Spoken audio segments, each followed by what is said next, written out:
घडावी संगती आयुष्य आवडते मना देवा पुरवावी वासना. प्रस्तुत कीर्तन सेवेकरिता निवडलेला अभंग जगद्गुरु तुकोबारा यांचा 4 चरणांचा असून संतपर प्रकरणातील आहे. विठाल रुंड माळा हाती त्रिशूळ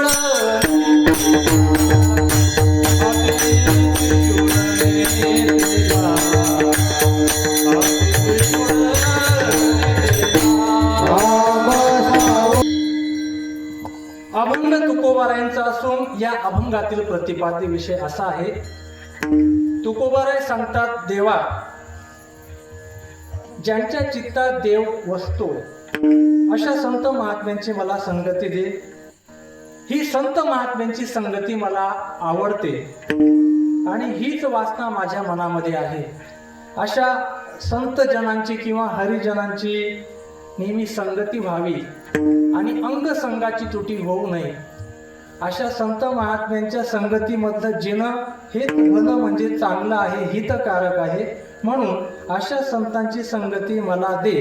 अशा पद्धतीने संत महात्म्यांची संगती देवाकडे मागणारा हा तुकोबारायांचा अभंग सेवेकरता निवडलेला आहे.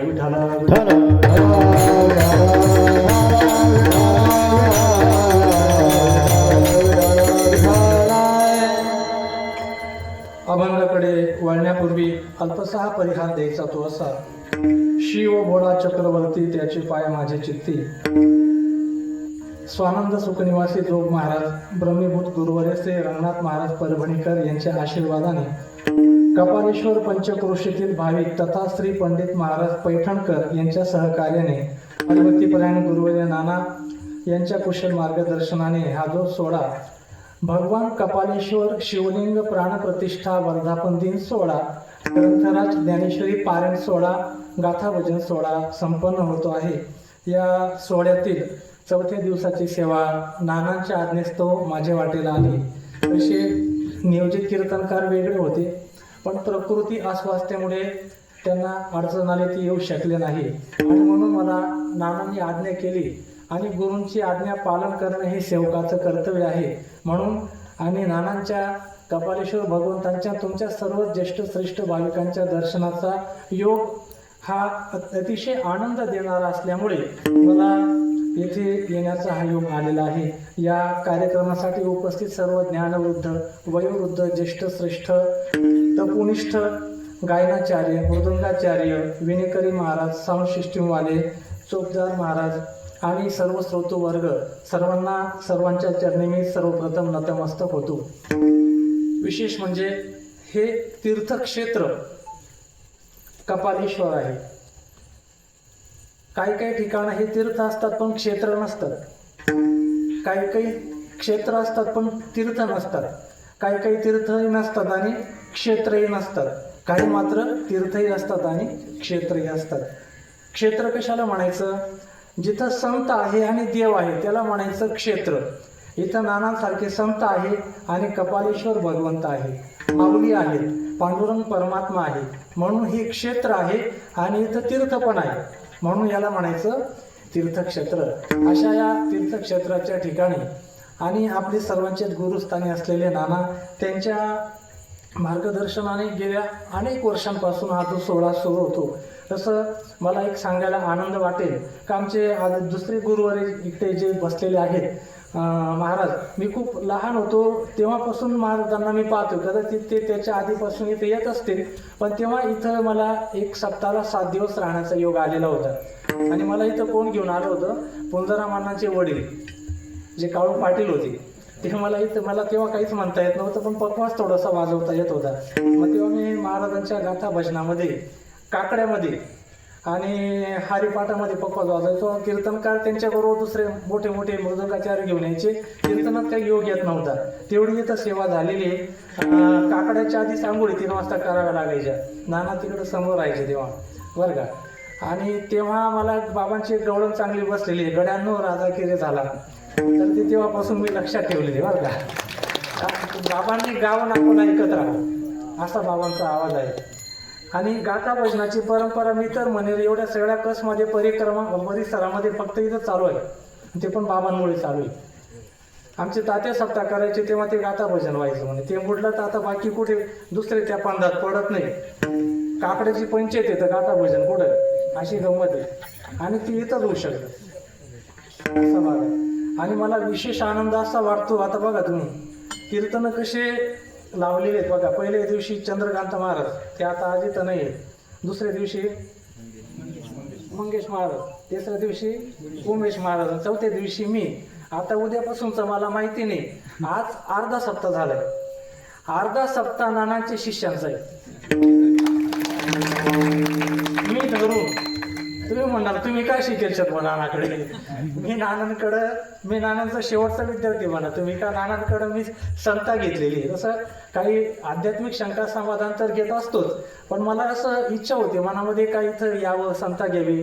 पण नानांची दूरदृष्टी बघा, समोरच्या व्यक्तीला येण्या जाण्याचा वेळ वाया जाऊ नये, समोरच्या व्यक्तीचं पेट्रोल वाया जाऊ नये. नाना म्हटले तुम्हाला मी मोबाईलमध्ये संता देतो. आता मोबाईलमध्ये मला असं वाटायचं का मी नानांचा खूप जीव खाईल का काय बुवा, पण ते योगायोगाने चांगल्या पद्धतीने जमून गेलं. आणि नुसतं शिवमहिमा नाही तर शिवमहिमा स्तोत्र, शिव तांडव स्तोत्र, रुद्राष्टक आणि एक तुलसीदासजींचं ते एक रावणकृत शिवतांडव स्तोत्र, शिवमहिमा स्तोत्र आणि शंकराचार्यकृत ते एक स्तोत्र, अशी 4 स्तोत्र नानाने शिकवले. 1-2 श्लोक म्हणून दाखवतो बरं का मी, नाना आहेत म्हणून. सर्वात गजाननं भूतगणाधिसेवितं कपित्थ जम्बूफलचारुभक्षणं उमासुतं शोकविनाशकारकं नमामि विघ्नेश्वर पादपङ्कजं. शिवमहिमस्तोत्रं महिम्नः पारन्ते परमविदुषो यद्य सदृशे स्तुतिर्ब्रह्मादीनामपि तदवसन्नास्त्वयि गिरः अथा वाचः सर्वस्वमतिपरिणामावधि गृह्णन् ममापेशस्तोत्रे हरनिरपवादपरिकरः. सगळं काही म्हणत नाही. जटाटवी गलच्चल प्रवाह पालितस्थले कलेवलंबे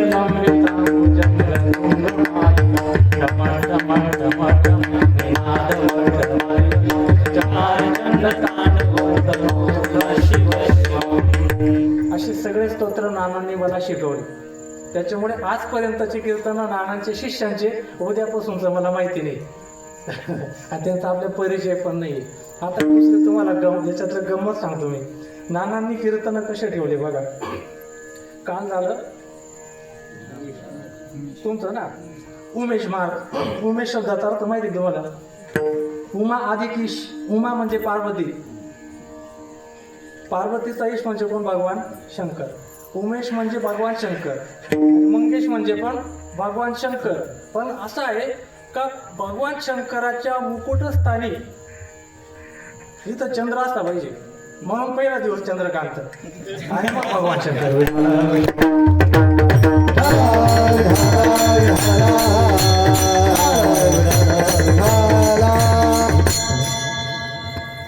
कार्यक्रमासाठी आमचे परम मित्र असलेले रमेश महाराज उपस्थित आहेत. आमचे गुरुवारी आहेत विनेकरी महाराज. तर असं वाटतं का त्यांनी कीर्तन करावं मी खाली बसावं. सगळी संस्थेची आमची मंडळी आणि सर्व ज्येष्ठ श्रेष्ठ तुम्ही खाली बसलेले, बाल्कनीत बसलेले सगळेजण अतिशय आनंदी खूप चांगला सोहळा चालू आहे. आता मला एक सांगा, येथे भगवान सदाशिव यांचं स्थान कुठे आहे? मोकळं बोला. तुमले जर मराठी येत नाही ते आहे आणि मग बोला. मी आधी चालू करीत दिली, कारण 8 महिना माझे कीर्तन भेटे. स्थान कुठे भगवान शंकरांचं? इथं कुठे ते सांगा ना. इकडं आहे, तिकडं आहे, इकडे आहे, कपालेश्वर मंदिरामध्ये. पण मी तुम्हाला एक सांगतो, भगवान शंकराची 2 रूपं मला दिसत आहेत. एक रूप म्हणजे मंदिरामध्ये असलेलं कपालेश्वर भगवंताचं स्वरूप आणि दुसरं रूप म्हणजे नानांच्या स्वरूपामध्ये बसलेलं. म्हणते मारो काय बी चटा माराय ना, चटाने तुम्हाला पटवून देतो मी. एखादा शिष्य समोर बोलत असेल, बोबडं काहीतरी वेळा वाकडं बोलत असेल आणि तो बोलत असताना जर गुरु समोर बसलेले असतील तर ज्ञानेश्वर माऊलींनी त्यांना सदाशिवाची उपमा दिलेली आहे. माऊली म्हणतात, प्रभू तुम्ही महेशाची मूर्ती, मी दुबळा अर्चित से भक्ती, आणि बोल जरी गंगावाती तरी स्वीकाराल की. निवृत्तीनाथ समोर बसलेले असताना नाथांना माऊली सांगतात का तुम्ही महेशाची मूर्ती आहात. त्या पद्धतीने नानांचं स्थान माझ्या हृदयामध्ये आहे आणि अशा नानांच्या आशीर्वादाने तोडकं मोडकं बोलण्याचा प्रयत्न करतो. अभंग तुकोबारायांचा आहे आणि या अभंगामध्ये तुकोबारायांनी संत संगतीची मागणी केलेली आहे. पहिला प्रश्न असा निर्माण होतो का संत संगतीचीच मागणी तुकोबाराय का करतात. आता हा अभंग 7व्या दिवशी घेतला तर मागणी कोणी करावी, तुकोबाराय मागणी करत नाही, ते मग देव त्यांना विनवण्यात तो सगळा 1 तासाचा चिंतनाचा भाग वेगळा असतो. आता ते काही आपल्याला बघण्याचं कारण नाही, कारण आपलं काही 7व्या दिवसाचं चिंतन नाही. आता आपण डायरेक्ट संतांच्याच चिंतनाकडे वळू शकतो. तर संत संगतीची मागणी तुकोबाराय जेव्हा करतात तेव्हा संत संगती का असावी आणि संतांच्या जीवनामध्ये आपल्याला काय शिकायला मिळतं. संतांच्या संगतीत जावं असं आपला वारकरी संप्रदाय आपल्याला शिकवतो. सर्व संत महात्म्यांनी संतांचं वर्णन केलेलं आहे, संत संगतीचं वर्णन केलेलं आहे. कारण संतांनी दाखवलेला जो परमार्थाचा मार्ग आहे या मार्गाशिवाय मनुष्याला शाश्वत सुख प्राप्त होऊ शकत नाही असा सिद्धांत आहे. बरेच लोक म्हणतात टेक्नॉलॉजी वाढली, विज्ञान वाढलं, सायन्स वाढलं आणि सायन्सने जो मनुष्य सायकलीवर चालणार होता तो मोटरसायकलने चालायला लागला, मोटरसायकलवाला 4 व्हीलरने चालायला लागला, 4 व्हीलरवाला विमानाने उडायला लागला. मग ही प्रगती झाली. परंतु कितीही प्रगती जरी झाली तरी अध्यात्माशिवाय त्या प्रगतीला महत्त्व नाही. एक ब्रिटिश तत्ववेत्ता अरिस्टॉटल त्यांचं एक वाक्य आहे, त्यांनी असं म्हटलेलं आहे, टेक्नॉलॉजी और science without philosophy or without religion is lame and religion without technology is blind. Technology और सायन्स विदाउट रिलिजन इज लेम. म्हणजे सायन्स किंवा विज्ञान हे धर्माशिवाय किंवा अध्यात्माशिवाय पांगळं आहे आणि religion without science is blind. धर्म किंवा अध्यात्म हे विज्ञानाशिवाय आंधळ आहे. असा दोन्हींचा समुच्चय त्यांनी सांगितलेला आहे. आणि संपूर्ण प्रकारे शाश्वत सुख प्राप्त कसं होईल आणि शाश्वत दुःखाची निवृत्ती कशी होईल याचा सिद्धांत फक्त आपल्याच संप्रदायाच्या तत्ववेत्यांकडे आपल्याला पाहायला सापडतो. कारण आपल्या तत्वज्ञानामध्ये जे परमश्रेष्ठ फल सांगितलेले मोक्ष, त्या मोक्षाचं स्वरूप असं आहे का सर्व दुःखाची निवृत्ती आणि परमानंदाची प्राप्ती. आता त्या लोकांनी, त्या तत्ववेत्यांनी सुद्धा सुख दुःखाच्या कल्पना आणि दुःख नष्ट होण्याचे मार्ग सांगितलेले. उदाहरणार्थ रशियाचा एक तत्ववेत्ता होता टॉलस्टॉय. त्या टॉलस्टॉयने असं म्हटलेलं आहे का 3 गोष्टी जर घडल्या तर माणसाचं दुःख दूर होतं. त्याने 3 सिद्धांत मांडले. कोणते कोणते? टाइम डिस्टन्स, प्लेस डिस्टन्स आणि सब्जेक्ट डिस्टन्स. तुम्ही म्हणणार हे काय भानगड आहे? तर मराठीमध्ये त्याला आपल्या सोप्या भाषेमध्ये विषयांतर, स्थित्यांतर आणि काळांतर हे 3 मुद्दे त्याला आपण म्हणू शकतो. एखाद्या व्यक्तीला जर दुःख झालं तर ते दुःख दूर करायचं असेल, एक तर आपण बोलताना तो विषय काढू नये. कोणाच्या घरी खूप मोठं दुःख झालं आणि आपण ती काढून दिलं तर त्याला काय होईल? मग विषयांतर केलं तर दुःख दूर होतं. पहिला मुद्दा याला म्हणायचं सब्जेक्ट डिस्टन्स. दुसरं आहे प्लेस डिस्टन्स. एकाच जागेवर एखादी वाईट घटना घडली, फिरून पारून त्या जागेवर आलं का ते आठवतं, त्यापेक्षा ते जागेवर जाणं नको. काय लोक घर बदलून घेतात. मग याला म्हणायचं प्लेस डिस्टन्स. आणि तिसरं आहे टाइम डिस्टन्स. कालांतराने त्या दुःखाचा काय पडत असतो? विसर पडत असतो. आणि हे तात्पुरतं आहे. आपल्या संप्रदायाने मात्र शाश्वत दुःखाची निवृत्ती आणि शाश्वत सुखाची प्राप्ती हा सिद्धांत आपल्याला सांगितलेला आहे. तो सिद्धांत प्राप्त करण्याकरता आपण साधनारत व्हायचं असतं. ती साधना करत करत पुढे जायचं असतं. आता ज्यांचं नाव आहे ब्रह्मगुरु रंगनाथ गुरुजी परभणीकर, त्यांनी आपल्याला अतिशय सुंदर चिंतन सांगितले बघा. मनुष्याने कोणतं दुःख दूर करायचा प्रयत्न केला पाहिजे आणि कोणतं नाही केला पाहिजे. ते असं म्हणायचे, मनुष्याच्या जीवनामध्ये 3 प्रकारचे दुःख असतात. दारिद्र्यतेचं दुःख, पापाचं दुःख आणि अज्ञानाचं दुःख. दारिद्र्यतेच्या दुःखापेक्षा पापाचं दुःख वाईट आणि पापाच्या दुःखापेक्षा अज्ञानाचं म्हणजे जन्म मरणाचं दुःख, ते जन्म मरणाचं दुःख वाईट. दारिद्र्यतेचं दुःख हे एका जन्माचं असतं, पापाचं दुःख हे एका कल्पाचं असतं, पण अज्ञानाचं दुःख मात्र अनंत कल्पाचं असतं. मनुष्य हा आयुष्यभर फक्त दारिद्र्याचं दुःख दूर करण्याचा प्रयत्न करत असतो. दारिद्र्याचं दुःख दूर करण्यापेक्षा पापाचं दुःख दूर करण्याचा प्रयत्न केला पाहिजे आणि पापाचं दुःख दूर करण्यापेक्षा सुद्धा अज्ञानाचं किंवा जन्म मरणाचं दुःख दूर करण्याचा प्रयत्न केला पाहिजे. दारिद्र्यतेचं दुःख दूर केलं, एका जन्माची अडचण दूर होते. पापाचं दुःख दूर केलं, एका कल्पाची अडचण दूर होते आणि अज्ञानाचं किंवा जन्म मरणाचं दुःख दूर केलं तर अनंत कल्पांची अडचण दूर होते.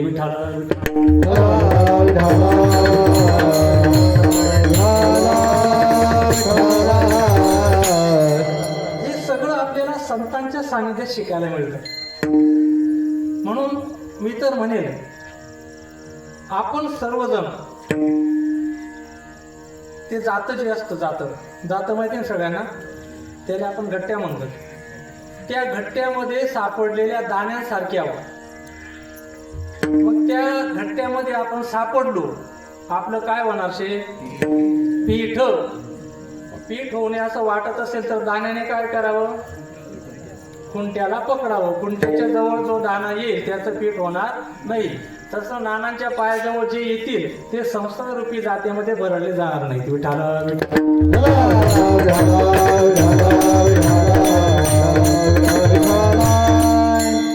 म्हणणार, असे तुम्ही सांगतात, असे संतांचे काय काय फायदे?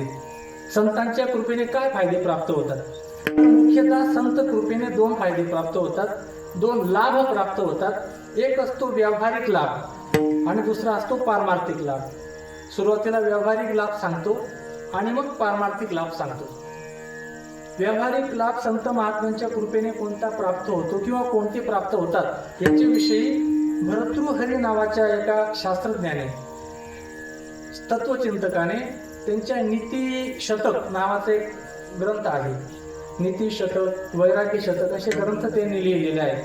तर त्यांनी त्या नीती शतकामध्ये असं संतांच्या लाभाच्या बाबतीमध्ये एक चिंतन मांडले. ते म्हणतात, जाड्यते धियम हरति सिंचती वारी सत्यम वानुन्नतिं विशति पापमपाकरोति चेत प्रसादयति दीक्षति तनुकीर्तिम.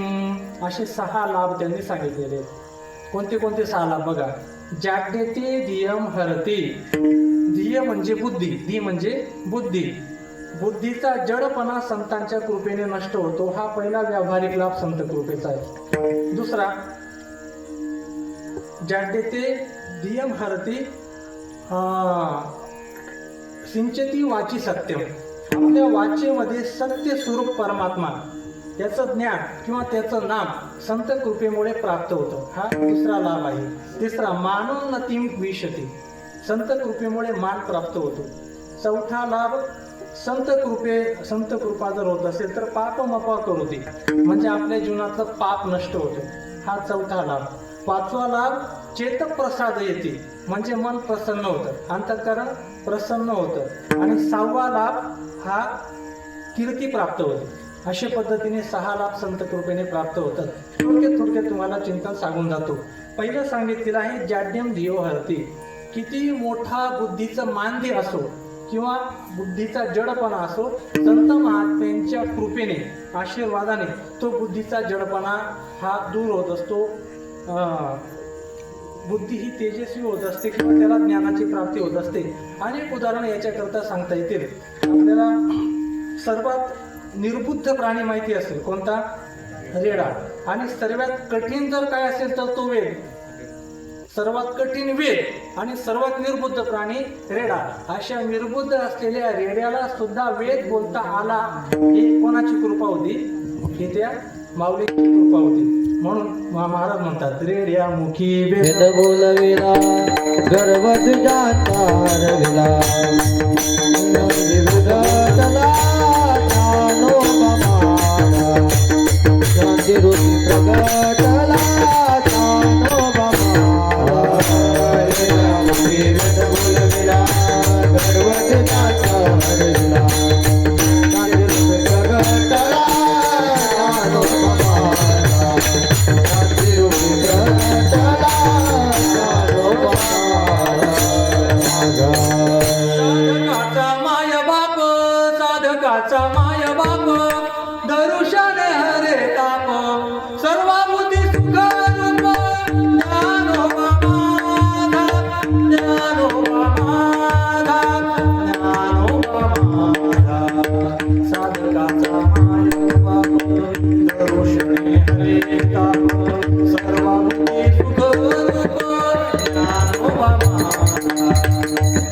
संतांच्या कृपेने रेड्याचा बुद्धीचं मांद्य दूर झालं. संत महात्म्यांच्या कृपेशिवाय बुद्धीचं मालिन्य नष्ट होऊ शकत नाही. निळोबारायांचं प्रमाण सांगतो. धन्य हे आनंदाची सापडली वेळ, धन्य आनंदाची सापडली वेळ,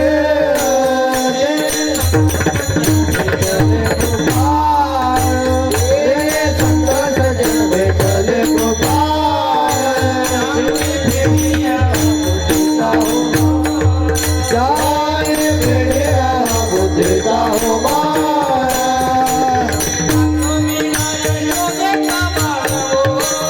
योगीला करला यशोदेचा बाळ हो, यशोदेचा बाळ हो, योगीला करला यशोदेचा बाळ हो, धन्य आनंदाची सापडली वेळ, धन्य आनंदाची सापडली वेळ, धन्य आनंदाची सापडली वेळ, धन्य आनंदाची सापडली वेळ.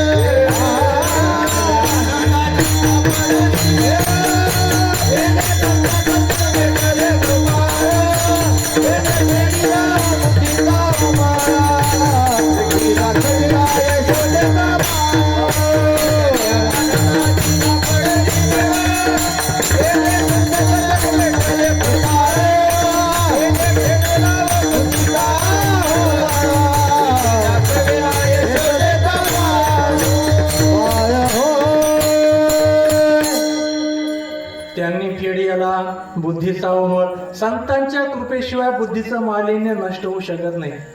गुरुवर्य तात्या बुद्धीचे 3 प्रकार सांगायचे. तुम्हाला नाना पण सांगत असतील. कर्पूर बुद्धी, गौर बुद्धी आणि शेण बुद्धी. कर्पूर म्हणजे काय? आपण श्लोक म्हणतो ना, कर्पूर गौरम करुणावतारम संसार सारम जयेंद्रारम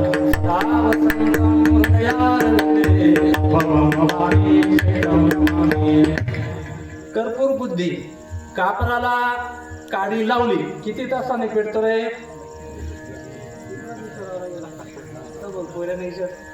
आणि आम्हाला मुलांनाच विचारायची सवय. कापूर पाहिला ना, काडी लावल्यावर किती तास लागतात पेटायला? 2-3 कापूर किती वेळ लागतो? सेकंद. तशी काही लोकांची बुद्धी असते. एकदा तुम्ही चिंतन मांडा, लगेच तसंच्या तसं. आता तुम्हाला परंपरा माहिती असेल बघा. आता समतेची परंपरा आता माहिती आहे तुम्हाला का? समजा नानाने आपल्याला श्लोक शिकवला तर पुढचा श्लोक घेताना पहिला श्लोक आधी म्हणून दाखवायचा. तो बरोबर आला तर पुढचा श्लोक घ्यायचा. तसंच वृत्ती प्रभाकर, विचारसागर हे ग्रंथ शिकायचे असले तर काल जे पाठ झाला तो म्हणून दाखवायचा. असं एक प्रथा होती. मग गुरुजी पुढचा पाठ आपल्याला सांगायचे. तर एकाच सांगण्यामध्ये, शिकवण्यामध्ये ज्यांचा तो पाठ तयार, त्याला म्हणायचं कर्पूर बुद्धी. कर्पूर बुद्धीचे बी 2 प्रकार पडतात. अनागत विधात आणि प्रत्युत्पन्नामध्ये. कर्पूर बुद्धी तशी बिरबलाची होती. तशी कर्पूर बुद्धी कालिदासाची होती. तो जो बिरबल होता, अतिशय कर्पूरसाच मला आठवलं म्हणून सांगतो. खूप तीक्ष्ण, खूप कर्पूर बुद्धी त्या बिरबलाची होती. बादशाह आणि बिरबल असे जात होते आणि जाताना तुळशीचं वन लागलं. बादशाहने नमस्कार केला आपल्या बिरबलाने. बिरबलाने नमस्कार केला आणि बादशाहने पाहिलं, बिरबल क्या करते हो? बिरबल म्हणे हमारी माता है. आणि इतका सा पौधा तुम्हारी माता. राग आला त्याला, ती तुळशी उपटली, वाळा केली आणि फेकून दिलं. बिरबलाला वाईट वाटलं. बिरबल म्हणे आपली तुळशी माता आपण किती मानतो, किती महत्व आहे या तुळशी मैयाचं, आणि बादशाने असा अपमान केला, याला धडा शिकवला पाहिजे असं म्हणून ते पुढे चालू लागले. तर चालता चालता एक आग्याचं झाड लागलं. तुमच्याकडे काय म्हणतात? आग्याच म्हणतात. आग्य म्हणा, कासकुरी म्हणा. बिरबलाने साष्टांग दंडवत घातला. बादशाह म्हणे बिरबल अब क्या करे? म्हणे पिता है. माता हे पिता आहे, किसको भी पिता बना देते हो. गेला तोडा त्याच्याजवळ गेला, तोडून ताडून फेकून दिलं. पण त्याचा परिणाम तो व्हायचा तो झाला ना, सगळं अंग खाजवायला लागलं. क्या हो गया, क्या हो गया? बिरबल म्हणे माता ने पिता को मोबाइल फोन किया. इसकी वजह से हो गया। हमारी माता बहुत अच्छी थी लेकिन पिता बहुत खड़ूस है बोले, वो किसी को छोड़ता नहीं। अब क्या करना पड़ेगा बोले, अब फिर से माता के पास जाना पड़ेगा। पुन्हा चालता चालता एक तुळशीचं रोप लागलं, त्या तुळशीचे पानं तोडले, तिचा पाला काढला, तो पाला त्या बादशाच्या अंगाला लावला, त्याचा रस, आणि मग त्याला शांतता वाटली। सांगण्याचं तात्पर्य याला म्हणायचं कर्पूर बुद्धी। अशी कर्पूर बुद्धी त्या काय केलं, मुलांची बुद्धी कर्पूर बुद्धी राहते, लगेच त्याला काय उत्तर द्यायचं लगेच कळतं त्याला क्षणामध्ये। MG कॉलेजला होतो आम्ही, एक मुलगा सायकलीने येत होता, येता येता खाली पडला आणि गाढव जळत होतं। तिकडून 2-4 पोरी येत होत्या, ते हसायला लागल्या। एक पोरगी म्हणे तुझ्या भावाच्या पाया पडतो का? तो बिचारा पडला गाढवासमोर, गुडघं फुटलं, त्याचं काही नाही, आणि काय म्हणे तुझ्या भावाच्या पाया पडतो का? हो वहिनी। दिलं उत्तर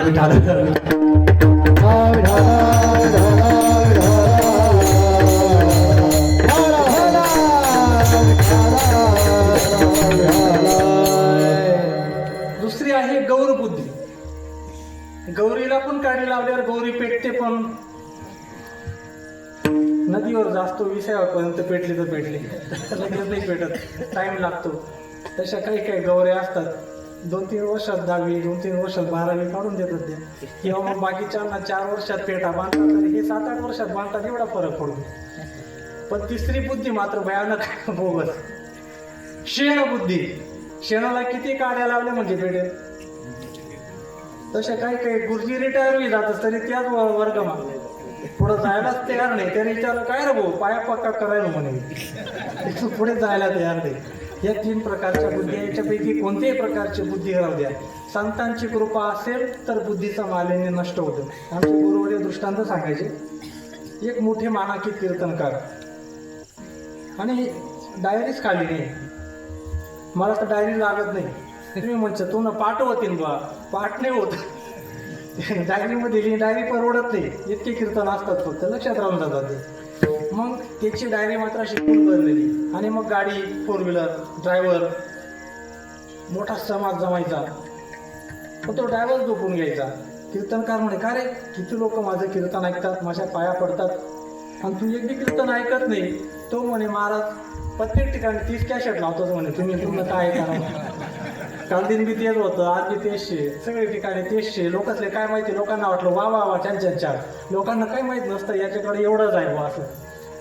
हा मग तेच का होईना, पण तिथं देवाचं नाव आहे, तू ऐकलं पाहिजे म्हणे, तुमची जर कृपा झाली तर मी तुमच्यासारखं कीर्तन करू शकतो। असं करून दाखवू कीर्तन म्हणे, करून दाखवेल चल म्हणे। लगेच त्यांनी कपडे बदलले, महाराजांचे कपडे ड्रायव्हरने घातले, आणि ड्रायव्हरचे कपडे महाराजांनी घातले। महाराज झाले ड्रायव्हर, आणि ड्रायव्हर झाला महाराज। लोक कोणा पाय पडतील? ड्रायव्हरला, महाराज नाही। मग त्याला 4 लोक लगेच स्वागत आला, लगेच बसायला गादी, लगेच जेवायला खाली बसायला पाठ, टेकायला पाठ, समोर ताटाला पाठ। म्हणे बापरे, यांना करता या 7-7 दिवस घर येतं नाहीत म्हणे, एवढं भारी खावाले जातो। हे झालं, पण मग कीर्तनाला उभं राहिला समाज पाहिला ना, तिच्या मांड्या ज्ञानबा तुकाराम करायला लागला। म्हणे बापरे, एवढं सोपं नाही म्हणे, कसा तरी असा ऐश पोझिशन मध्ये बोलायला लागला। पण त्यांच्यामध्ये अशी पद्धत होती, महाराजाला प्रश्न विचारायची, ते लोक प्रश्न विचारायला लागले। अहो म्हणे हा ते काय करा, कारण पाठ होतं तेवढं बोलला तो खडाखड।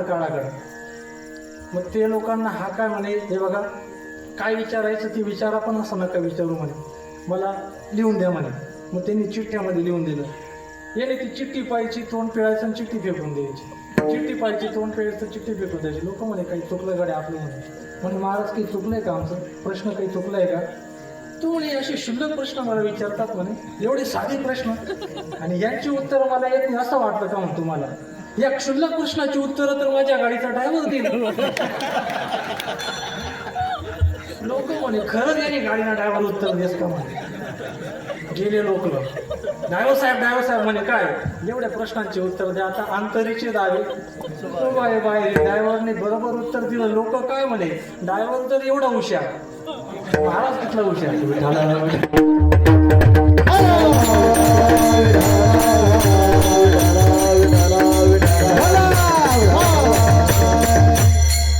अशा पद्धतीने कोणत्याही प्रकारची बुद्धी असेल त्या बुद्धीचं मालिन्य संत महात्म्याच्या कृपेने नष्ट होतं.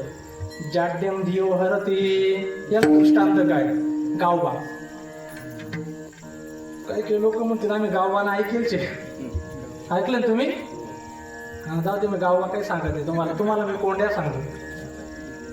गावबा होता एकनाथ महाराजांकडे, कोंड्या होता तुकाराम महाराजांकडे. आणि ही कथा नामदेव महाराजांचे वंशज हरिभक्तीपरायण आदरणीय ज्ञानेश्वर महाराज नामदास यांनी सांगितलेली. तर तो कोंड्या नावाचा पोरगा गुढीपाडव्याचा दिवस मस्त पुरणपोळी खाल्ली, त्याला इतकी आवडली. संध्याकाळी आईला म्हणे, आई दुसरं काही नको करू बरं का, फक्त पुरणपोळी पाहिजे. आईला माहिती होतं म्हणून आईने पोळी आवरून ठेवलेली होती. ती पोळी वाढली, खाल्ली. दुसऱ्या दिवशी सकाळीच पुन्हा भूक लागली, म्हणे आई फक्त पुरणपोळी दे. आईला माहिती होतं, आईने थोडं पुरण काढून ठेवलेलं होतं. ती पुरण त्याची पोळी बनवली, ती त्याला दिली. दुसऱ्या दिवशी संध्याकाळी आई म्हणे बस जेवायला. म्हणे काय करायचे? म्हणे भात. म्हणे नको. आणि मग पुरणपोळी पाहिजे. म्हणे संपलं पुरण, आता मी तुला पुरणपोळी देऊ शकत नाही. म्हणे मग जेवाव नाही जेवणार. तो जेवला नाही, आई जेवली नाही. तिसऱ्या दिवशी जेवला नाही, पुरणपोळी असेल तर जेवणार. शेवटी काय करावं सुचना. शेजारीनबाई आली, तिने सर्व परिस्थिती पाहिली. तिने सांगितलं म्हणे एक काम कर, देवमध्ये सगळे तुकोबांचं ऐकतात, याला तुकोबांकडे घेऊन जाय. तुकोबांचं ऐकेल म्हणे हा. मग ती तुकोबांकडे घेऊन आली. म्हणे महाराज याला मी तुमच्याकडे घेऊन आली.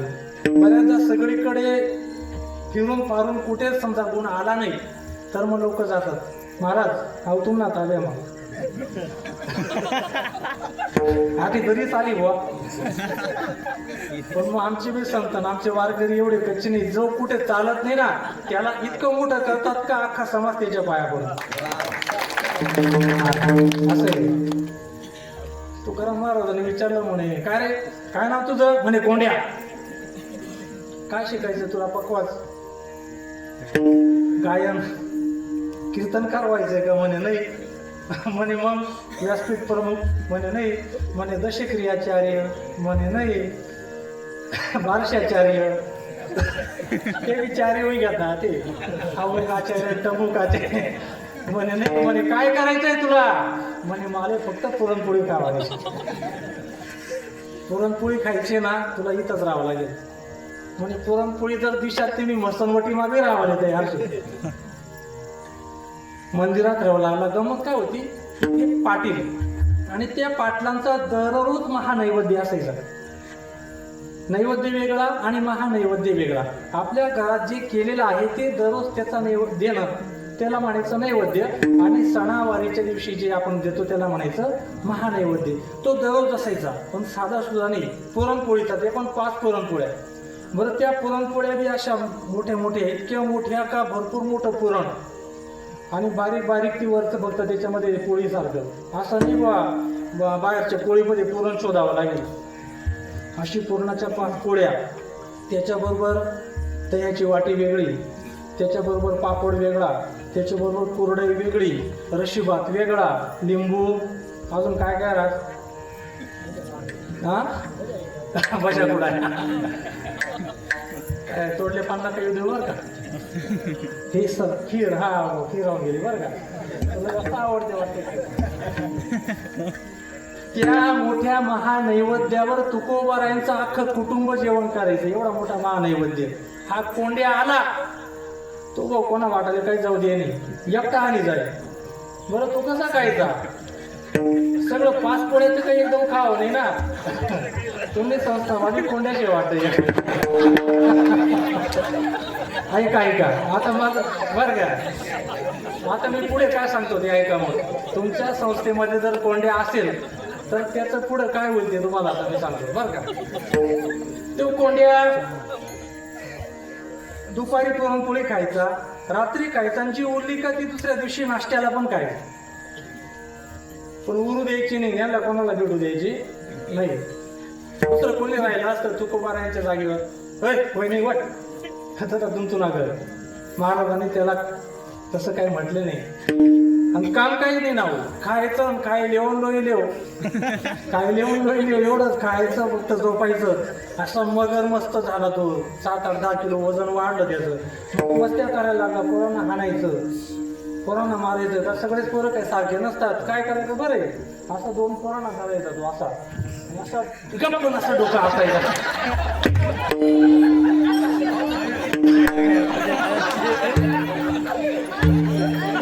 हे बघा.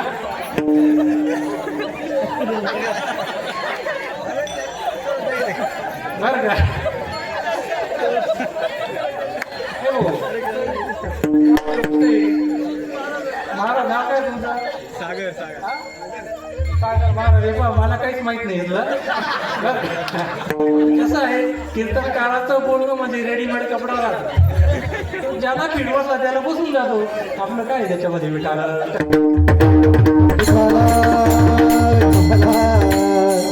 जाऊ दे. बायदिवे कोणाचे डोके आपटले तुम्ही? काय कोणा डोका पडले? पोरगा रडायला. आता डोकं आपटल्यावर रडतं ना पोरग घरी आईकडं. आता मुलगा जर रडायला लागला तर सर्वात जास्त वाईट पण वाटणार आईला. अरे का बदलतो, कोणी त्रास दिला तुला? म्हणजे कोंड्याने. जाऊ दे त्याला अगदी घाबरायची. त्यांना नांदी लागू नको. सर्व गावात दोष निर्माण झाले त्याचे. असा तो कोंड्या. काय झालं, चातुर्मासाचे दिवस होते आणि देहूला चिंचवडहून एक महाराज चातुर्मासात कथा सांगण्याकरता, पुराण सांगण्याकरता यायचे. तर त्या दिवशी खूप पाऊस पडला आणि पाऊस पडल्यामुळे ते महाराज काही लवकर आले नाही. लोक चिंताग्रस्त झाले का आता कथा कोण सांगणार. म्हणे मग आपले तुकोबा आहेत, तुकोबा सांगतील कथा. मग लोक तुकोबांकडे गेले. म्हणे महाराज, चिंचवडचे महाराज तर काही आले नाही आणि आपला तर नियम आहे पुराणाचा, तेव्हा तुम्ही आम्हाला पुराण सांगावं अशी आमची इच्छा आहे.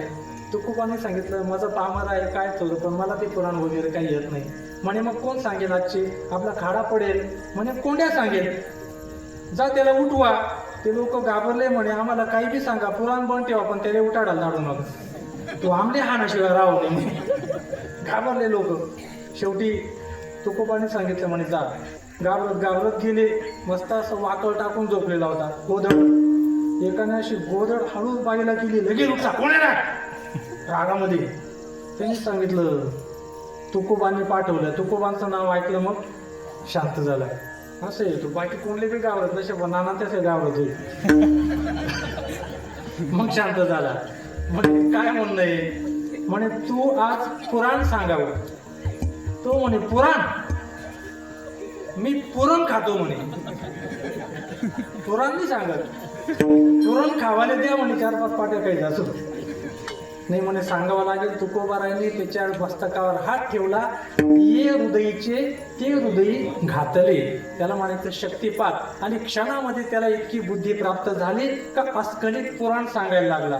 आणि थोड्या वेळाने पाऊस ओसरला आणि ते बाबा आले. आता ते पूर्वीचा काळ होता, घोडीवर यायचे ते. पूर्वीच्या अशा काही गाड्या नव्हत्या तेव्हा. ते म्हणे मी तर नाही येत, लोक तर ऐकताय, कोणतरी पुराण सांगतोय, कोण सांगत असेल. थोडे पुढे आल्यावर पाहिलं तो कोंड्या म्हणे, बापरे हा कोंड्या पुराण सांगतोय, कसं काय घडलं असेल.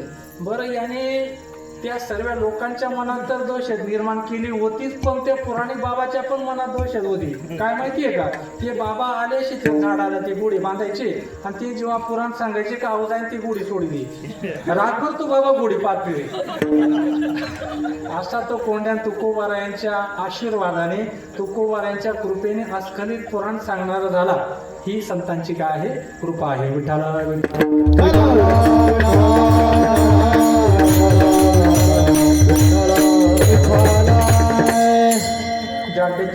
हरे फरती सिंचती वारी सत्यम. सत्य असलेला जो परमात्मा सत्य आहे. सत्य तो विठ्ठला जगदाकार. असा सत्य असलेला परमात्मा, त्याचं नाम त्याच्या वाचेमध्ये, वाणीमध्ये येतं. तिसरा मुद्दा, संतांच्या संगतीचा असा लाभ प्राप्त होतो, मानोन्नती. संतांच्या संगतीमध्ये मान प्राप्त होतो. कोणाला मान प्राप्त झाला? विसोबा खेचर, ज्यांनी ज्ञानेश्वर माऊलींचा अपमान केला होता. माऊलींचा अपमान केला, पण त्याचा इतका मान वाढवला का तो कोणाचा गुरु झाला? नामदेवाचा गुरु झाला. इतका मान त्याचा वाढवला. पुढचा मुद्दा आहे पापमपा करोति. पाप नष्ट होतं.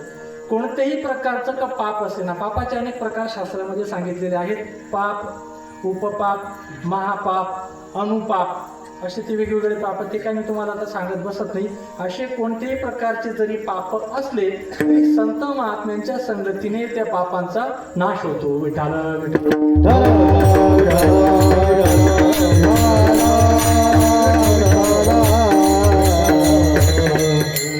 तुका म्हणे पापे,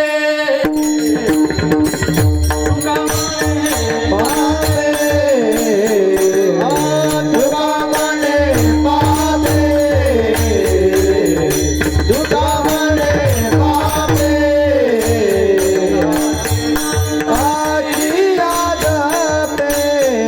जाती संताची याद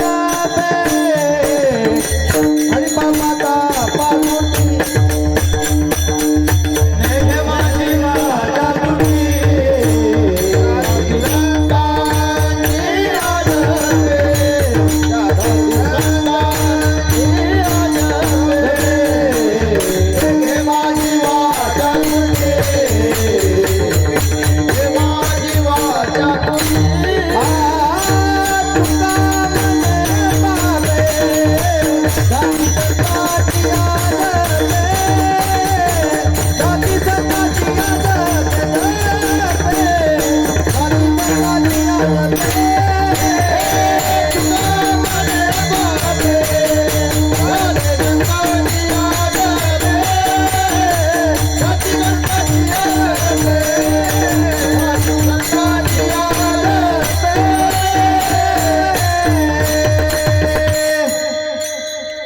चौथा फायदा.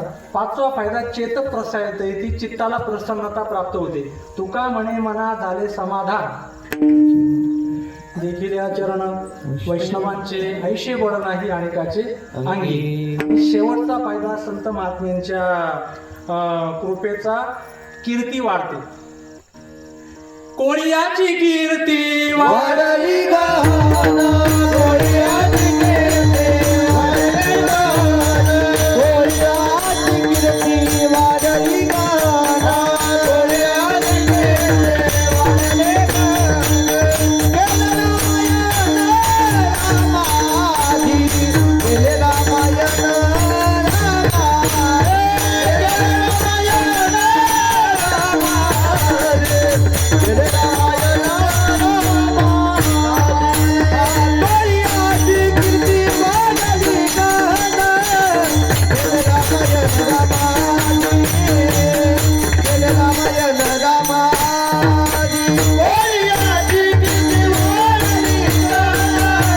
केले रामायण रामाधी केले रामायण हे सगळे 6 व्यावहारिक लाभ झाले. पारमार्थिक लाभ असा प्राप्त होतो का परमात्म स्वरूपाच्या विषयी सगळे संदेह दूर होऊन आणि त्याला मोक्ष प्राप्त होतो. भिद्यते हृदय ग्रंथी छिद्दन्ते सर्व संशयाः क्षीयन्तेश्चास्य कर्माणि तस्मिन् दृष्टे परावरे. संदेहाच्या सुटल्या गाठी चालू कोटी शीतळ. अशा पद्धतीने हे सगळे लाभ आणि संत महात्म्यांच्या कृपेने आपल्याला प्राप्त होतात. संतांच्या कृपेने ज्ञान कसं प्राप्त होतं बघा. आपल्या संसार दुःखाचा नाश होतो.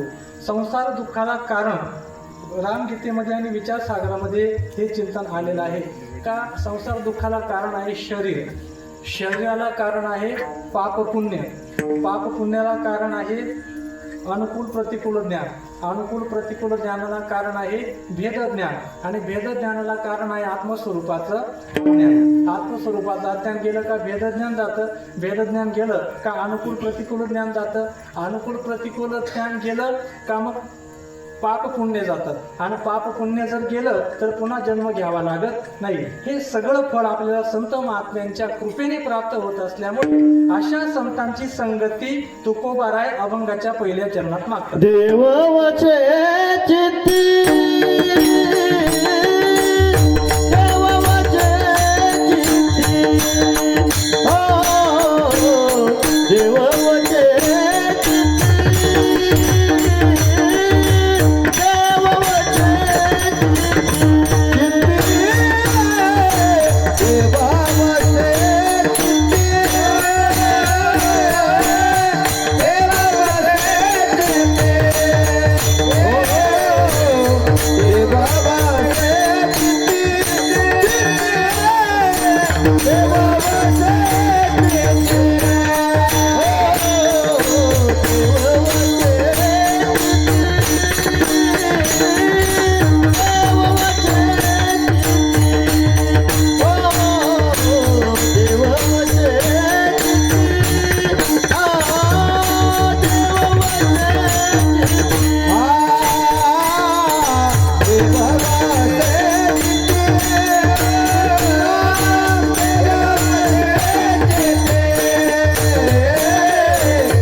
घडावी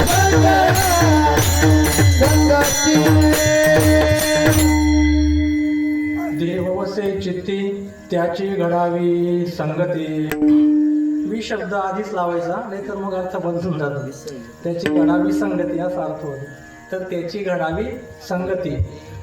ज्यांच्या चित्तात देव आहे किंवा देव वस्तू असतो अशा संतांची संगती तुकोबाराय देवाकडे मागतात.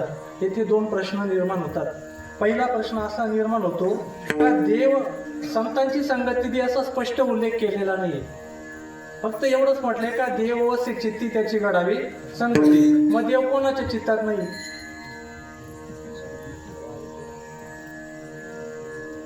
सगळ्यांच्या चित्तात देव आहे. मग सगळ्यांच्या चित्तात देव आहे, मग सगळ्यांची संगती मागितली का? असं विशेष काय मागितलं तुकोबारायांनी? ही सगळ्यांची संगती तर आहेच, प्राप्तच आहे. सगळ्यांच्याच चित्तात देव आहे, हा पहिला प्रश्न. आणि दुसरा प्रश्न, शास्त्रामध्ये संग हा बाधा करणारा आहे, दुःखाला कारणीभूत आहे असं म्हटलंय, तरी संगतीची अपेक्षा का करतात? थोडक्यात या दोन मुद्द्यांचं लगेच चिंतन पाहूया. हे असंच जपतं बरं का, लगेच ते चरण तिथं मोकळं करून टाकायचं. बाबा नंतर पाहू बा, आणि नंतर तर कोणी पाहिलं 1 तास उरला आता मोकळं करणार. काही आता एखादा अभंग दिल्लीमध्ये घ्यायचा, मग आता 1 तास या अभंगावर भरपूर बोलण्यासारखं आहे, पण आता वेळ नाही माझ्याकडं. आता तुलाच तेवढं बोलता येतं तर काय असं म्हणायचं शेवटी. आणि मग नंतर ते सर्वांचं नाही सांगत मी, पण काही काही तसं करतात. आलं का लक्षामध्ये? तर मग आत्ताच या शंकेचं थोडक्यात आपण समाधान पाहू. पहिली शंका काय होती?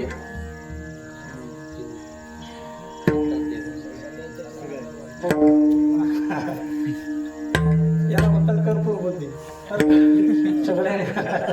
सगळ्यांच्या चित्तात जर देव आहेच, तर मग विशेषत्वाने काय मागितलं? याच्यामध्ये असं आहे, थोडक्यात उत्तर, सगळ्यांच्या चित्तामध्ये देव आहे तो सामान्य रूपाने आहे, आणि संतांच्या चित्तामध्ये तो विशेष रूपाने असतो. तुम्ही म्हणणार कसं काय? एकदम सोपं तुम्हाला उदाहरण सांगतो, पण ते तुमच्या लक्षात येईल का मला माहिती नाही. कारण तुम्ही सगळे 24 तास लाईटाच्या जमान्यामध्ये जन्माला आलेले. ज्यांनी ज्यांनी कंदील पाहिलं ते बोटवर करा. सगळं पाहायचे तुम्ही पाहिलेला आहे, तुम्ही सुद्धा माहिती आहे तुम्हाला कंदील. हा, लाईट नसली का आपण कंदील लावतो. आता पूर्वीच्या काळी, आता लाईट आहेत, लाईट गेली का कंदील लावतो आपण. जेव्हा लाईट नव्हती तेव्हा फक्त रात्रभर काय राहायचा? कंदील राहायचा. तर कंदील लावत असताना कंदिलाचा काच कसा असतो? विचार करून उत्तर द्यायला. हा, लावताना कसा असतो? स्वच्छ असतो. नसला तरी तो स्वच्छ करून घेतो आपण, आणि मग त्याच्यात रॉकेल टाकून आणि व्यवस्थित तो कंदील लावतो. त्याच्यातला उजेड सगळ्यांना दिसतो. आणि मग त्याची वात जेवण वगैरे झाल्याच्या नंतर थोडी कमी करून त्यांचे सगळेजण झोपतात. सकाळी उठल्याच्या नंतर सुद्धा त्याच्यामध्ये रॉकेल शिल्लक असतं. पण काच कसा होतो? काळा होतो. आता मला एक सांगा, त्या काचामध्ये तो जो वात आहे, ती वात प्रकाशित आहे का नाही? प्रकाशित आहे, पण बाहेरून दिसते का? नाही दिसत. का? त्याला काय आलेली? काजळी. ती काजळी जर दूर केली तर मात्र ती दिव्याची वात दिसू शकते. तसं तुमच्या आमच्या अंतःकरणात पण देव आहे, संतांच्या अंतःकरणात पण देव आहे, पण आपल्या अंतःकरणामध्ये काम क्रोधाधिक विकारांची काजळी असल्यामुळे तो दृष्टोत्पत्तीस येत नाही. संतांचं अंतःकरण निर्मळ झालेलं असतं. काम क्रोधे गेले घररी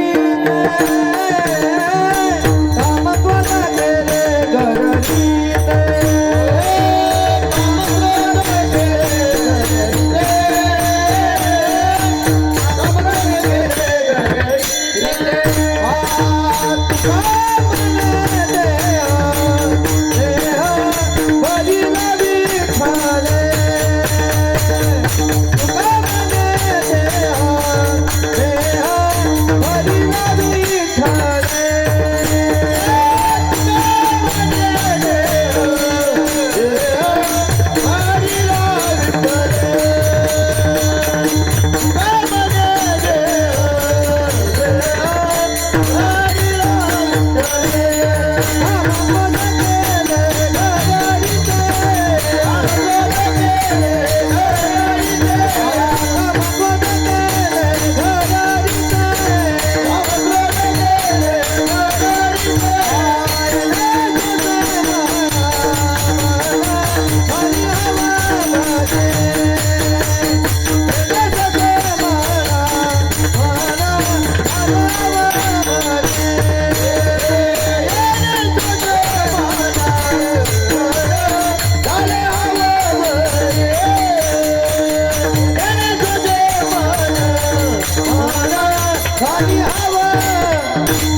महात्म्यांचं अंतःकरण निर्मळ झालेलं असतं, म्हणून त्यांची अशी अनुभूती झालेली असते. मी वासुदेव तत्वता कळू येईल विचारिता, आहे ठाऊक सभागिया संता, दुजा नाही आणिक मागुता गा.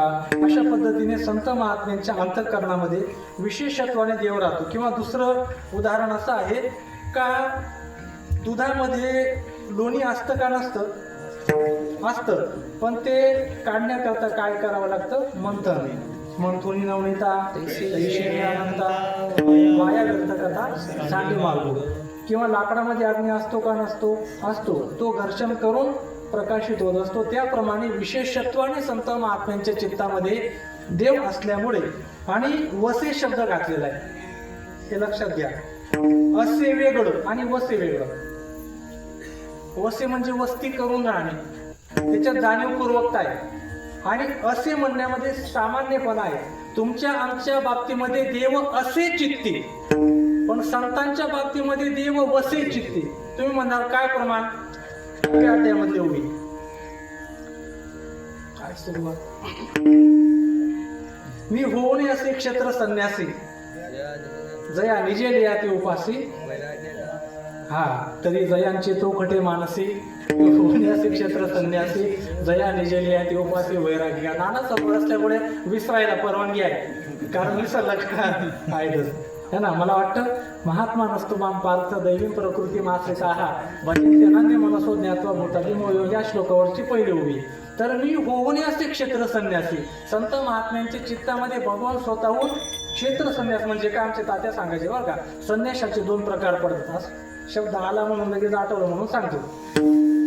ते काही चिंतनाशी रिलेटेड एवढं असं नाहीये.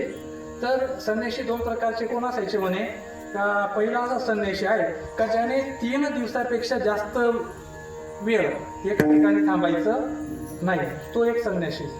आणि क्षेत्र संन्याशी मात्र असा असतो का त्याने त्याच्या समाधीपर्यंत त्या क्षेत्राची पंचक्रोशी सोडून पुढे जायचं नाही.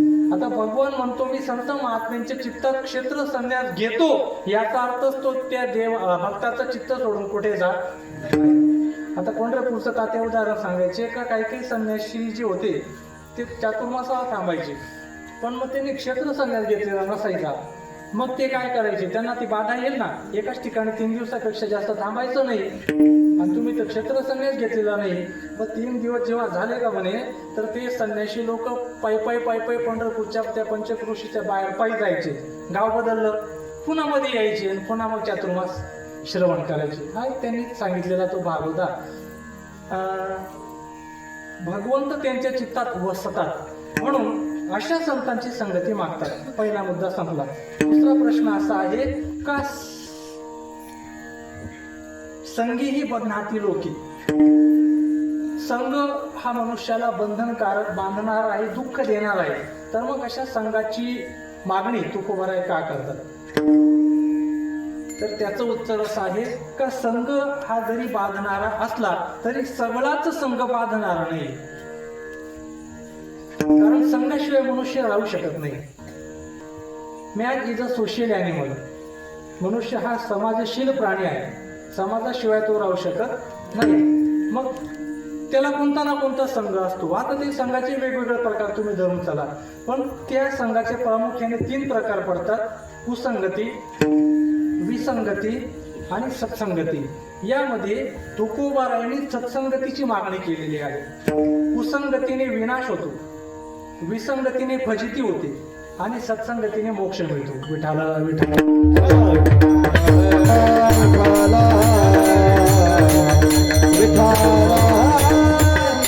कुसंगतीच्या बाबतीमध्ये महाराज सांगतात, ढेकणाच्या संगे ही राहतो भंग,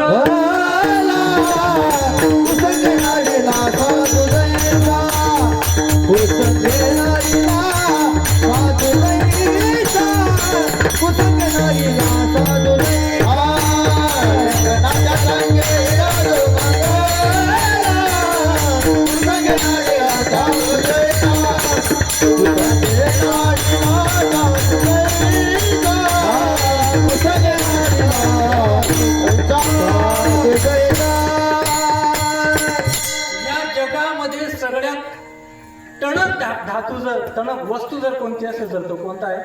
हिरा आहे. हिरा ठेविता ऐरणी, वाचे मानिता तो घणी, तोची मोल पावे खरा, कधीचा होय चोरा. ऐरण कशाची असते?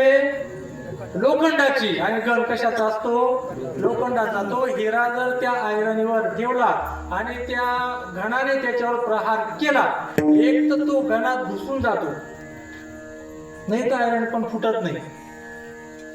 त्याला म्हणायचं हिरा. आणि नकली राहिला मग तो लगेच त्याचा चोरा होऊन जातो. असा हिरा पण त्याच्या ढेकणाच्या जर संगतीत आला तर मात्र लगेच फुटतो, तो त्याला तडा पडतो. याला म्हणायचं कुसंगती. काय झालं? एक पाणथस्त होता, उन्हाळ्याचे दिवस होते, पायी चालत होता, थकला आणि एका झाडाखाली विश्रांतीसाठी झोपला. त्या झाडावर एक राजहंस पक्षी होता. त्या राजहंसाने विचार केला का पाणथस्त थकलेला आहे, झोपलेला आहे, पण फांदींमधनं सूर्याचं किरण डायरेक्ट त्याच्या चेहऱ्यावर तोंडावर पडत होतं. मग राजहंसाने विचार केला आपण आपले पंख अशी फडकूया का जेणेकरून आपल्या पंखांची सावली त्याच्या तोंडावर पडेल आणि त्याला विश्रांती मिळेल. असा विचार करून त्याने असे पंख करून ठेवले का त्या जो पाणथस्त होता त्याला चांगल्या पद्धतीने झोप लागली. थोड्या वेळाच्या नंतर तिथे एक कावळा आला आणि आला तर आला तिथे बसला, पण शांत बसला नाही. बऱ्याचदा कावळे शांत बसत नसतात. हे मी कावळ्यांचं बोलतोय बरं का. आणि त्याने आपला देह धर्म केला आणि तो नेमका याच्या तोंडावर उठला. अतिशय राग आला. दगड पडलेली होती. कावळ्याने पहिला दगड मारा असे म्हणे. कावळा गेला उडून, याने दगड मारली, बरोबर कोणाला लागली? राजहंसाला. खाली पडला, तडपडायला लागला, रक्त निघायला लागलं आणि थोड्या वेळाने गतप्राण झाला. मला सांगा त्या राजहंसाने काही वाईट केलं होतं? काय दोष होता त्याचा? चांगल्याच हेतूने आणि त्याने त्याला सावली दिली होती, तरीही त्याला मारावं लागलं. कशामुळं? क्षणभराची वाईट संगती. क्षणभराची वाईट. म्हणून वाईट संगतीत जाऊ नका. शाळेची कोणी पोरं असतील ना, कोणाच्या संगतीत राहायचं बघा. एक तर तुम्ही हुशार व्हा, नाही तर हुशाराच्या बेंचवर बसा. रिकामट्याच्या बेंचवर बसले तर मग पुढचं आपलं आयुष्य वाया गेल्याशिवाय राहणार नाही. बऱ्याचदा लोकांना सवयची पडते. चांगला होता हो, त्यानं घर अख्खं खानदान माळकरी होतं, बिघडला कशामुळे? निवडणुकीमध्ये, नाही तर लग्नामध्ये, दुसऱ्या कोणाच्या संगतीत माणसं. म्हणून संगत धरताना आपण कशी धरली पाहिजे? चांगली धरली पाहिजे. त्याच्यातलं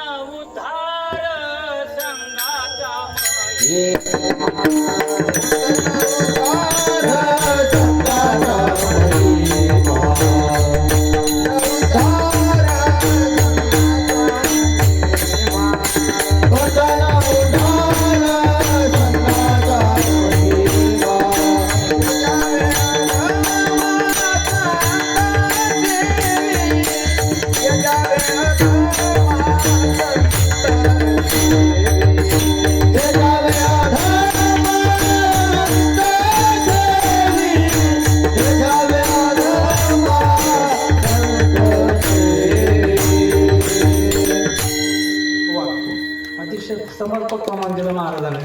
पतन उद्धार संघाचा महिमा तेजावे अदमा संत सेवे. पतन आणि उद्धार फक्त संगतीवर अवलंबून आहे. चांगल्याची संगती वाईट मार्गाने झाली तरी त्याचा परिणाम चांगला होतो. Good is ultimately good and bad is ultimately bad. आणि वाईटाची संगती चांगल्या मार्गाने झाली तरी त्याचा परिणाम वाईट होतो. कल्पना करा, जवळचं गाव आपलं समजा सटाणा. त्या सटाण्याला एकाची मावशी राहते. त्या मावशीचा धंदा आहे कोळशाचा, कोळसा विकायचा धंदा आहे. ती कोळसा विकत होती आणि तेवढ्यात तो आला तिचा पुतण्या म्हणा, डिकरा म्हणा, आपण काय होते. मावशीला इतका आनंद वाटला. कोळसा विकता विकता आणि शेजारी आल्याबरोबर त्याच्या गालाभोवती असा हात फिरवला प्रेमाने. त्याचा गाल कसा पांढरा शुभ्र झाला असेल ना? काय कसा झाला? काळा. हळूहळू ते पुराणिक बुवाच्या परिस्थितीला पोचतील ते. तोच त्याला लग्नाचा कार्यक्रम होता आणि अत्तर घ्यायचं होतं आणि म्हणून अत्तराच्या एका दुकानामध्ये गेला. मोगऱ्याचा अत्तर, गुलाबाचा अत्तर, जायजुईचा अत्तर, हाय काय किंमत, ती काय किंमत असं विचारायला लागला. आणि असं करता करता काचेची बाटली हातात घेतली, खाली पडली. 2-4 बाटल्या फुटून गेल्या. दुकानदाराला इतका राग आला, तो त्या दुकानाच्या बाहेर आला आणि त्याला फटके मारत आणि तिथून बाहेर काढलं. आता मला सांगा, त्याला फटके मारले तर त्याच्या अंगाचा सुगंध येत असेल का दुर्गंध? खाल्ले फटके पण अत्तराचे. हात फिरला प्रेमाचा, पण तो मात्र कशाचा होता? कोळशाचा होता. म्हणून वाईटाची संगती चांगल्या मार्गाने झाली तरी वाईट परिणाम, आणि चांगल्याची संगती वाईट मार्गाने झाली तरी चांगला परिणाम. म्हणून कुसंग हा सर्वदेव त्याज्य. पुराणातलं उदाहरण सांगतो तुम्हाला. संगती ही किती भयानक असते, वाईट असते. अजामिळ अतिशय शास्त्रशुद्ध पंडित ब्राह्मण होता, तरी त्याला पतनाला जावं लागलं. कशामुळे? क्षणभर वाईटाची संगती केल्यामुळे. बस, ही झाली कुसंगती. पुढची आहे विसंगती. ही संसारामध्ये असते. मरती मेले नेणो किती, हाची लाभ तयाचे संगती. संसारामध्ये बऱ्याचदा विसंगती पाहायला मिळते. राजा दशरथ असं म्हणतात का, चालता चालता त्यांचा रथ घोड्या सकट आकाशात उंच उडायचा आणि त्यांना वाटलं की ते स्वर्गामध्ये निघून जायचे. कोणाला भेटायला? इंद्राला. कारण इंद्र त्यांचा फ्रेंड होता, दोस्त. इंद्रासारखा ज्याचा मित्र होता. त्रैलोक्य नायक परमात्मा रामप्रभू ज्याचा पुत्र होता. या सर्व पृथ्वीला धारण करणारा शेष ज्याचा दुसरा पुत्र होता. आणि जगत जननी सीता ज्याची सून होती, त्याला सुद्धा पाय आपटून तडफडत मरावं लागलं. याला कारण काय? पत्नी सोबतची विसंगती, कैकेयी सोबतची विसंगती. विसंगतीचं उदाहरण तुकाराम महाराजांनी एका अभंगामध्ये दिलेले. तुकाराम महाराज सांगतात, कानडीने केला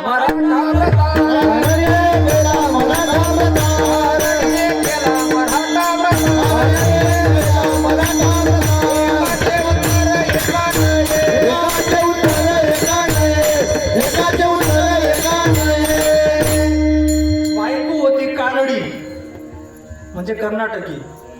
तसा आपला देव सुद्धा कर्नाटकीच आहे. पांडुरंग कांती दिव्य तेजस करी रक्त किरण करी पगडीत राम्या तेज पुंजार नरमे तेज शोभा कानडा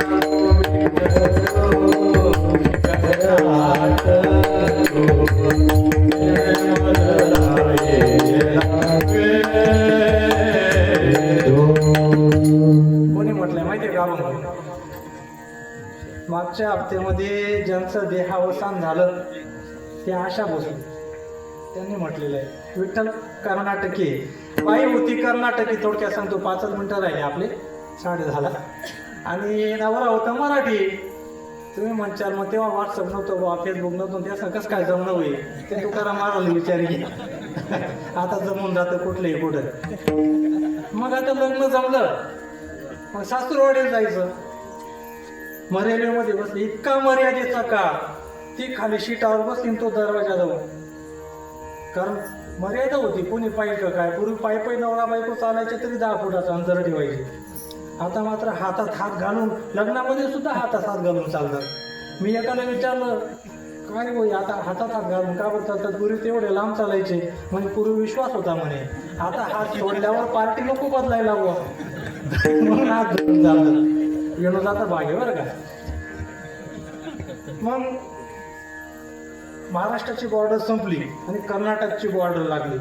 मग ती वेगळीच लिपी, ते काय त्याला वाचता येईना पाट्या. म्हणे काय वेगळंच लिहिलेलं. आता हे गाव आता हिला विचारावं लागते म्हणे. मग पहिलं गाव लागलं.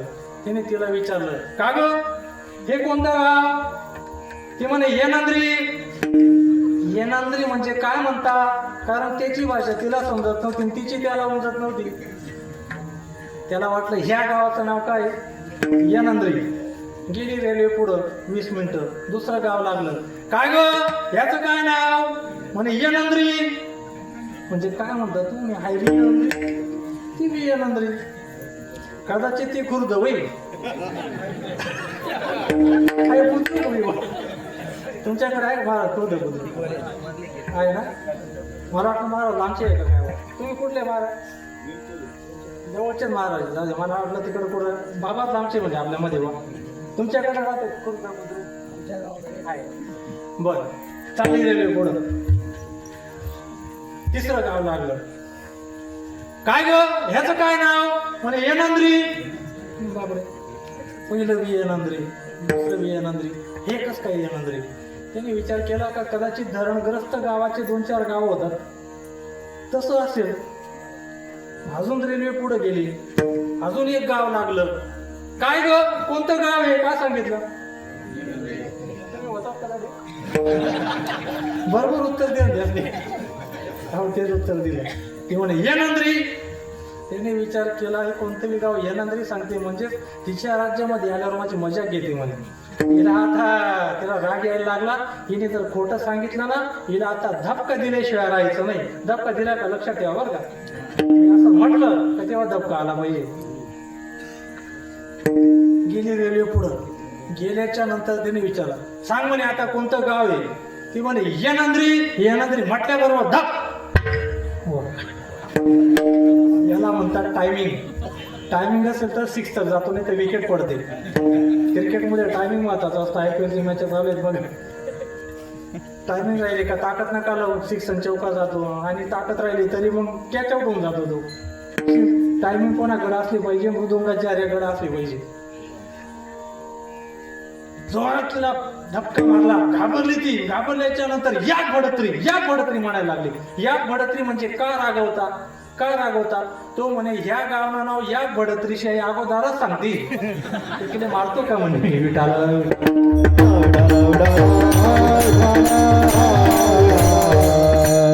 याला म्हणायचं विसंगती. विसंगतीने फजिती होते, कुसंगतीने नाश होतो, दुर्गती होते. तुकोबाराची संगती मागतात ती विसंगती नाही, कुसंगती नाही, तर सत्संगती. तुकोबाराने विचारलं ही सत्संगती तुम्हाला का पाहिजे, तर ती माझ्या मनाची आवड आहे. दुसऱ्या चरणात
कैशी आवडते.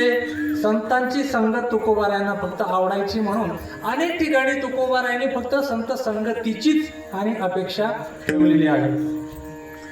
नाटाच्या अभंगामध्ये संत संगती देई चरणसेवा,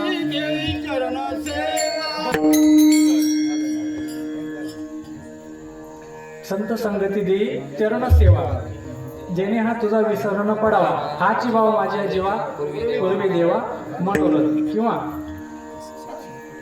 ठीक आहे, अनेक प्रमाणामध्ये संत संगती तुकोबार यांनी मागितली. ही त्यांची इच्छा आहे. अखंड जया तुझी प्रीती पदते दयाची संगती, बस, जास्त प्रमाणात सांगत नाही. इच्छा व्यक्त केली, मग पुन्हा वासना शब्द का घातला, तर इच्छेची तीव्रता दर्शवण्यासाठी कोणता शब्द वापरला, वासना शब्द वापरला. म्हणून तुकोबाराय सांगतात, तुकोबारायांना देवाने विचारलं ही संत संगती तुम्हाला किती पाहिजे, तर तुकोबाराय सांगतात हरिजना सवे भेटी नहो अंग संग तुटी. एकदा त्यांची भेट झाली का पुन्हा त्या भेटीची तुटी व्हायला नको. याच्यामध्ये योगक्षेम सांगितला. हरिजना सवे भेटी म्हणजे योग. योग म्हणजे काय, अप्राप्त से प्रापनम योग, हा अप्राप्त वस्तूची प्राप्ती म्हणजे योग. आणि नहो अंग संग तुटी म्हणजे क्षेम, प्राप्त से परिपालनम क्षेम. हा बर, हरिजना सवे भेटी ह्यामध्ये संतांची संगत मिळावी, त्यांचा बोध मिळण्याकरता, आणि नहो अंग संगतुटी, अंग संग का, त्यांची सेवा मिळण्याकरता. असे अनेक आपण त्याच्यामध्ये श्लेष काढू शकतो. असो, मग अशा संत महात्म्याच्या संगतीचा फायदा काय, शेवटच्या तुका म्हण दिन, तुका म्हण दिन, तुका म्हण दिन, तुका म्हण दिन, तुका म्हण दिन, तुका म्हण दिन रा, तुका म्हण दिन, तुका म्हण दिन, तुका म्हण दिन, तुका म्हण दिन, तुका म्हण दिन, तुका म्हण दिन, तुका म्हण दिन, तुका म्हण दिन, तुका म्हण दिन, तुका म्हण दिन, तुका म्हण दिन, तुका म्हण दिन, तुका म्हण दिन, तुका म्हण दिन, तुका म्हण दिन, तुका म्हण दिन, भले संता संतोषणे, भले संता संगसने, धावल धावल म्हणा, ऐशा वळत म्हणा, ऐशा वळत वळत म्हणा, भले संता संगसने, भले संता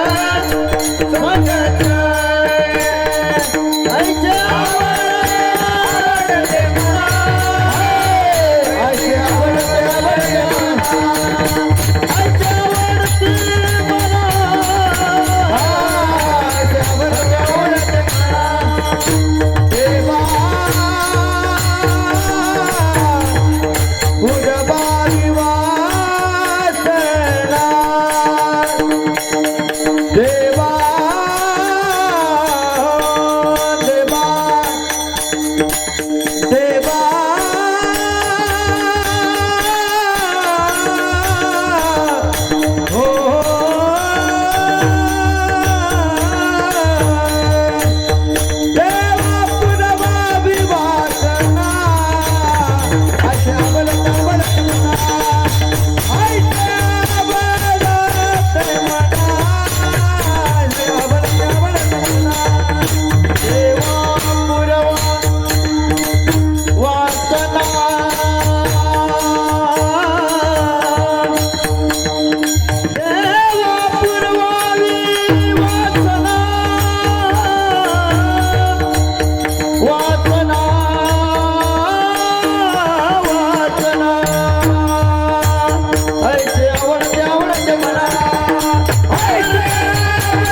ऐशी आवडते म्हणा देवा पूर्वागी वासना ज्ञानेश्वर माऊली.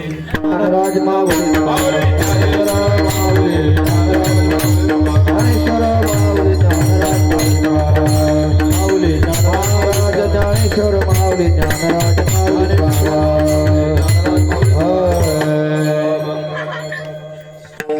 नियोजित वेळेमध्ये चिंतन सेवा समाप्त करण्याचा प्रयत्न केला. नानांच्या कृपेने आशीर्वादाने तुमच्या सगळ्यांचं नानांचं भगवंताचं दर्शन करण्याचा इथे मला योग आलेला आहे. शेवटी एकच सांगेन का संतांची संगत घडावी अशी तुकोबारायांना देवाकडे मागणी करावी लागली. आपल्याला अनायाशी अशा संतांची संगत घडलेली आहे. म्हणून कदाचित आपण तुकोबारायांपेक्षा जास्त भाग्यवान आहोत. नानांचं कीर्तन आपण जर ऐकलं तर नानांच्या कीर्तनामध्ये वेदांताची इतके प्रमाण असतात. ज्ञानेश्वरी, अमृतानुभव, एकनाथ महाराजांचा भागवत असेल तर ते सर्व प्रमेय ऐकून विद्वान मान डोलतो. आणि त्याच नानांच्या कीर्तनामध्ये एखादा आडाण्यातला आडाणी जरी असला तरी नानांच्या विनोदी शैलीमुळे तो पण 2 तास हालत नाही. म्हणजे सामान्यापासून विशेषापर्यंत, मूर्खापासून शहाण्यापर्यंत सर्वांना कसं तृप्त करता येईल ज्ञानदानाने, अशा पद्धतीची नानांची शैली आहे. आणि मी तर म्हणजे नाना जसा अर्थ सांगू शकतात तसं कोणी सांगू शकत नाही. मी आता मागे सहज यूट्यूबमध्ये शोधत असताना मला इथले ज्ञानेश्वरीचं प्रवचन थोडा दिसलं मला. ते मी पाहिलं. 2-5 मिनिटाचं ते प्रवचन आहे. त्याच्यामध्ये जय जय व शुद्धे उदारे प्रसिद्धे अनवर्त आनंदी वर्षते या ओवीचं नानांनी जे चिंतन मांडलं, तुम्हाला महाराष्ट्रात असं चिंतन कोणी सांगणार नाही. काय चिंतन आहे बघा ना, किती अलौकिक चिंतन आहे. संतांचे महिमा, संतांचं वर्णन करताना, लक्षणं सांगत असताना अतिव्याप्ती, अव्याप्ती आणि असंभव 3 दोषांनी ते रहित असलं पाहिजे. काळी ती गाय अव्याप्ती दोष येतो, जिला शिंग असतात ती गाय अतिव्याप्ती दोष येतो, सकीट अखंड खुराची गाय हा असंभव दोष येतो. म्हणजे असे दोष रहित संतांचं वर्णन. मग त्यांना शुद्ध म्हटलं. मग शुद्ध तर ब्रह्म पण असतं, ब्रह्माकडे ते लक्षण जाऊ नये म्हणून उदारे म्हटलं. मग उदार तर कर्ण पण होता, मग तिकडं ते लक्षण जाऊ नये म्हणून प्रसिद्ध म्हटलं. बरं, संत महात्मे त्या कर्णा वगैरेंच्या त्याला जाऊ नये म्हणून मग संतांमध्ये अजून विशेषता काय तर अनवर्त आनंदी वर्षती. इतकं वेदांतपूर्वक चिंतन मला वाटलं, बापरे, असं वाटायचं का आत्ताच कपालेश्वरला जाऊन सगळी ज्ञानेश्वरी ऐकावी का काय. पण कृपा या यूट्यूबवाल्यांची निदान त्या निमित्तानं 2 शब्द तिथं बसून का होईल आम्हाला तिथं ऐकायला मिळतात. मी कालची तुमचंही कीर्तन ऐकलं, तुमचं पण कीर्तन ऐकलं, चंद्रकांत महाराजांचं कीर्तन ऐकलंय. का बरं ऐकलं ते मी आता सांगत नाही तुम्हाला. ऐकलंय वेळा म्हणजे डबल विषय आहे, नको बा याच्याकरता ऐकलं होतं ते असं. मग आपण फक्त ज्या संत महात्म्यांच्या संगतीसाठी तुकोबारायांना खटाटोप करावा लागला त्या नानांची संगत जर आपल्याला मिळाली, आपण फक्त त्यांचा शब्द पाळावा आणि त्यांच्या आज्ञेमध्ये आपण फक्त राहिलो, त्यांच्या छत्रछायेखाली असलो तर निश्चित आपल्या आयुष्याचं कल्याण झाल्याशिवाय राहणार नाही. विठ्ठल जय महाराज